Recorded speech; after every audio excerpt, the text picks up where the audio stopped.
Do you have back-to-back calls a lot? Do you get to do a lot of deep work? What is your kind of mix there? We have 8 people in the team, 1 meeting per week. That's it. That is amazing. Yeah. That is my dream. It's many people's dreams, and that's why we do it. Because depending on the industry, right? But we're in tech. People in tech and science and the guys who work on the AI and all, they have to be in deep work, like really deeply. If there is a problem that cannot be solved asynchronously, we use Slack or email, then you can always ask for a call, but then the call is very intentional. There is a clear problem. What I absolutely cannot stand is these routines where you have these weekly calls and you don't even know why. And actually you find out it's only because people don't want to think for themselves. They don't want to engage in deep work. They just rather suffer with you and make you suffer too. What job did you dream of when you were a kid? I wanted to be a teacher or a farmer. I wanted to kind of see the fruits of my labor. In terms of teaching or being a teacher, first of all, I thought my teachers weren't doing a good job. There is better ways to teach things and more fun ways. I just felt like I could impact people better. And in terms of a farmer, I imagined it to be so beautiful. You get up early in the morning, you go out in nature, you sow, then you have this harvest, you see things grow. You're very attached and very close to nature and to the whole cycle of nature. Tell me, what do you do today? I'm a serial entrepreneur. I love being exposed to problems. I love solving them. I love finding answers where there is none. And I love to build things up from the ground. How would you explain that career to a 5-year-old? You would tell a 5-year-old, you have Legos. In the beginning, you don't know what you're going to build, but you know you want to build something. And you're not afraid to go and face that chaos and dream up something and then put your Legos together and you maybe destroy some of them again and then build your thing and get other people excited about it. And you will encounter all kinds of problems. There is no book that teaches you how to do it. There is no reward immediately, but you see this thing in front of your eyes. And a serial entrepreneur is someone who has built something before and through all the difficulties says, I want to do it again and again and again, because it's never the same. It's always a journey that is unique. That's really inspiring. At the very beginning, you said you want to build something, but you don't know what it is. Can you tell me a little bit more about that? Because I feel often the expectation is that one has to know what one is building. Some people know, and I also have a clear vision of glory land, what it should be. What impact should it have on society, on me, on the world, whatever. But you don't know exactly, is it going to be green or yellow, or is it going to have a round shape? So that's the uncertainty in the beginning. You have a strong urge, you see something needs to be built. You need to solve a problem, but you have to find your way. And as an entrepreneur, very often there is no blueprint. So you fail your way forward. And the difference between someone who is thrown into that situation and to someone that likes entrepreneurship is we enjoy that journey.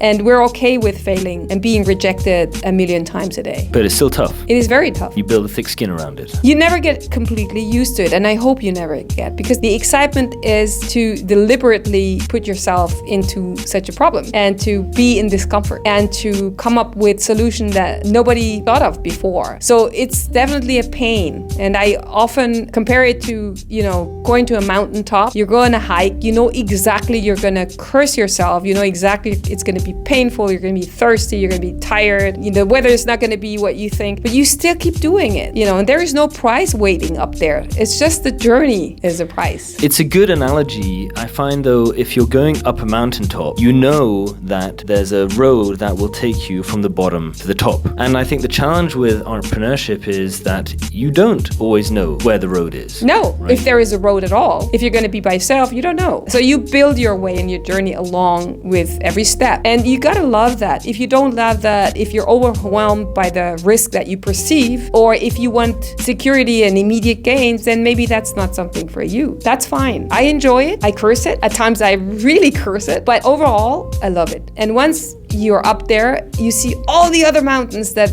you haven't climbed, and you just want to go and do all of those. Tell me a little bit about the journey that you've gone through to become the person that you are today. I believe in connecting people and opportunities, and I was always eager to learn. And through learning, I learned a lot of languages, and I learned the piano. I was professional musician in my first half of life. Found one mountaintop after the other. It felt to me like I wanted to do this on my own terms, not be an employee. I did work as an employee in my student years when I was still in high school, but I never really liked it as the way that you should like it to be an employee. I always wanted to own it. I wanted to have a stake in it. And I wanted to be able to create the revenue and then the growth that I imagined. And that doesn't make such a good employee if you have that attitude. I studied music in the US, in Los Angeles, and I had my first child. I didn't plan him, but I'm super grateful for having him. And so it immediately meant I have to earn money and I have to make a living. So I just did what I was doing there. I did music and I moved to Germany to build my first company in music and provide for the family. I had another child, and sort of kept going with that company. And I learned the trades. I learned most of the stuff along the way. There was no book. There wasn't even the word entrepreneur. You were just selbstständig. I wanted to take a break after that. When my kids were grown up, and I took a sabbatical and went to Singapore. And in Singapore, of course, I started studying again because I wanted to do this psychology thing for a long time. And I also wanted to work in a different environment and a different challenge. So I started working in the entrepreneurial realm. I was working for Impact Hub Singapore, which is a hotbed for entrepreneurs, for startups, ideation, ideas, collaborations, all that. I did that for 5 years. And then I came back to Switzerland after those many years abroad and went into Impact Hub Zurich. Again, closeness to entrepreneurs, to startups, to ideas, to make it happen kind of lifestyle. So much so that I had to go and found again. And so I left Impact Hub Zurich to build Earkick, which is my current company, together with my co-founder, Herbert Bay. That's what made me me. I mean, there were many, many other factors along the way, lots of people who really influenced me, who helped me, and circumstances that were difficult. I always find it very interesting when people already at a young age, they can say, this is right for me and this might not be right for me. And then they have the courage to follow that path. I'm massively driven by curiosity. That's what makes me learn and read and go to different countries. And the antidote to not knowing what to do or feeling lost is to develop a strong sense of curiosity. When you're curious, you tell the world that you don't know and you don't have the answers. And you open up and you make yourself vulnerable. And you go and you hit your head. I was an employee for a couple of years later on, and I enjoyed it. But I realized that I take so much responsibility naturally that it doesn't really fit the job. So if you like to take responsibility, if you like to manage, and if you like to be in charge, maybe you should be an entrepreneur. The way the world has evolved, especially with social media, with fake news, with general distrust, I think, in the media, I feel people often numb their curiosity nowadays. Maybe they don't numb their curiosity, maybe they numb their emotions. We have a lot of emotions as human beings, and that's good, but they also scare us. An easy way to get away with that, or just not think about what is going on within you, your doubts, your sadness, or your joy, whatever, is to seek distraction. And social media makes it very easy to seek distraction and not face the developments going on within you. Curiosity is only possible if you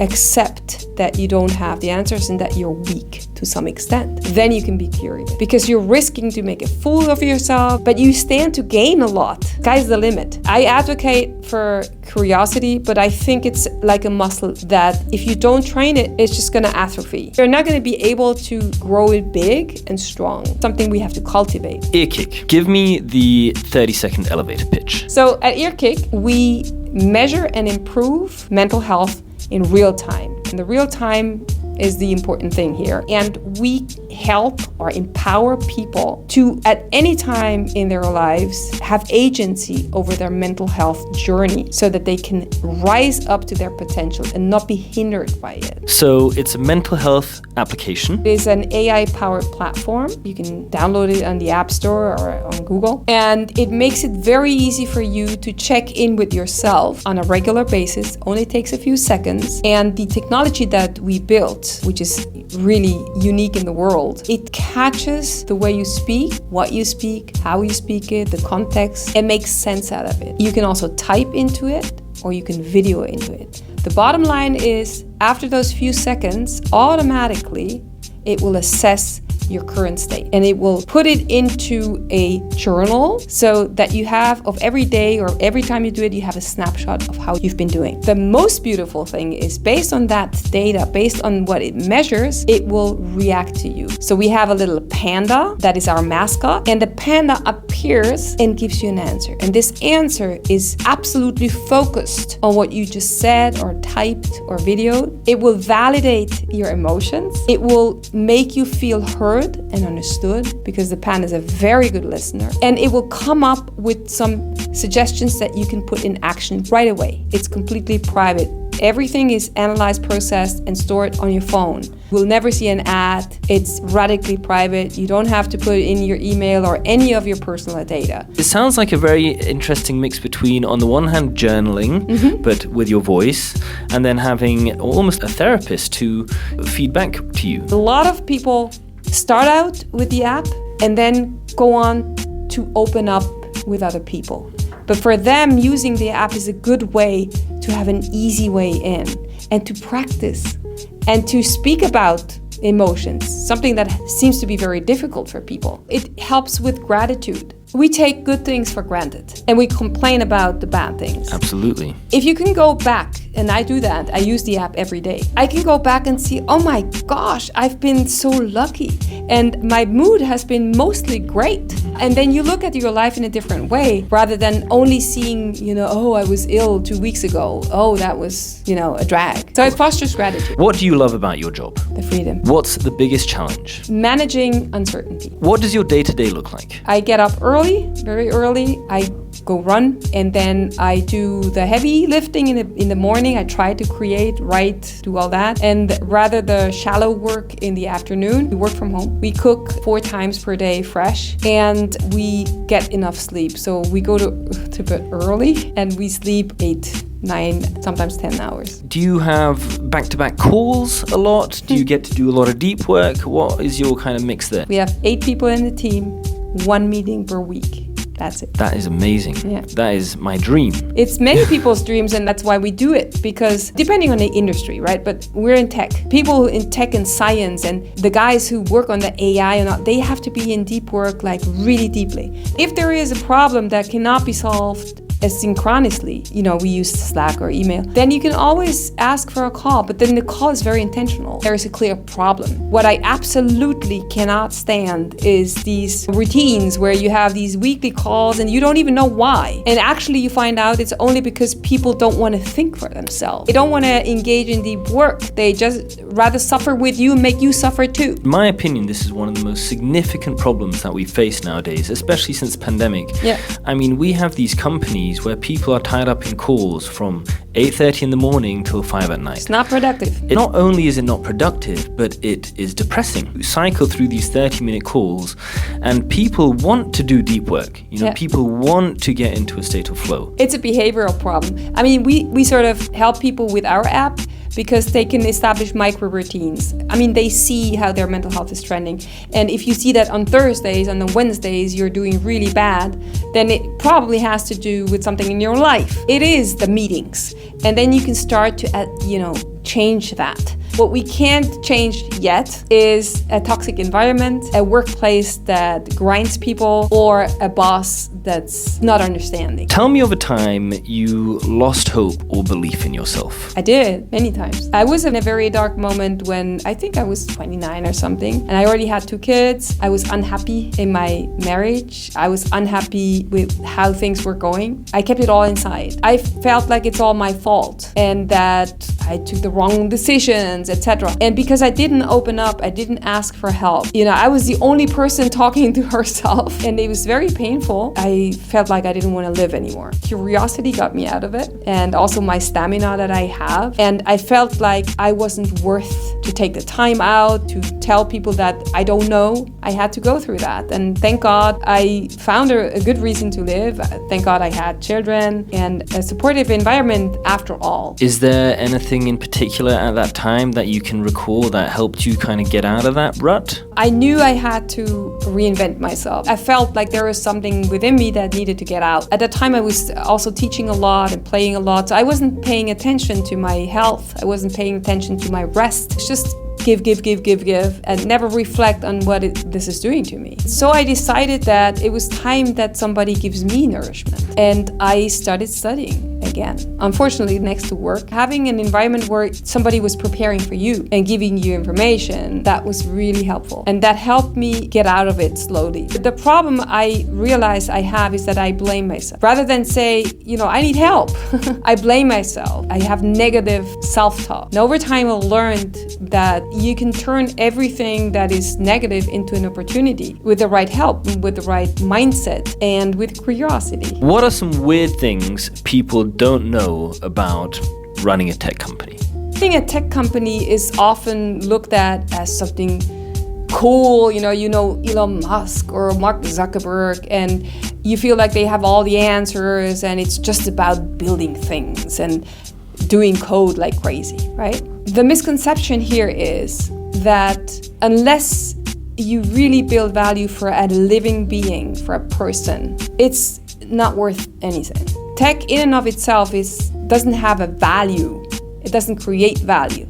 It's only when it's received and understood and used and loved by people, that's when it matters. So a lot of things are technically possible. You can build them, but they're not necessary, or they're not helpful, they're not useful. Tech companies in their core need to understand who's on the other end. Everybody's looking for the secret to a happy life. What do you think that secret is? Happiness is something very subjective, and happiness is a state that you can only reach after you have seen something different. Unhappiness, discomfort, pain. A happy life for me is a life lived to the fullest, 100%. It's not existing, because we all exist, it's living it. And to live it 100%, you have to put yourself into deliberate discomfort all the time. Go out in the cold, you have to expose yourself, you have to make yourself vulnerable, and you have to embrace that and enjoy that as much as you can, to then go back to, again, the comfort and the sunshine. And that is a life fully lived. So you have all the whole spectrum of emotions. You have the up and downs. And at any second, you feel alive. And this is only possible if you are able to live in the moment, and if you're able to really embrace what you're doing. So you put yourself out of the comfort zone, you embrace the cold, you embrace the pain, and you get yourself again back in the comfort. And this back and forth, it's like in music or in literature everywhere, this back and forth between dissonance and harmony makes the music. That is a happy life. And everyone is entitled to a happy life. And I think to some extent we can create a happy life. But it's not the bliss of having millions of dollars and having kind of everything material that you want and all these things that are often portrayed. It's not that. What is your life advice for the next generation? Gen Z and Gen Alpha, they have access to all the knowledge in a way that has never been true for any other generation. And I encourage them to accept that they don't have to have the answers. They don't have to know everything. They just have to be willing to find things. Really open up and find a way along what they can build interest in, and not judge themselves for not knowing everything, even though they could go online and look it up. It's not about that. They will find their way, and they should not be afraid to ask for help and for companionship along that way. I love Generation Z. I love Generation A. I have high hopes for them. I think they're great. They just need to take one step after another and not try to be everything and have all the choices of this world ready and have all the answers, because it's fun to go find the answers. It's fun to go find a way. Embrace that. And yeah, looking forward to see you on the other end.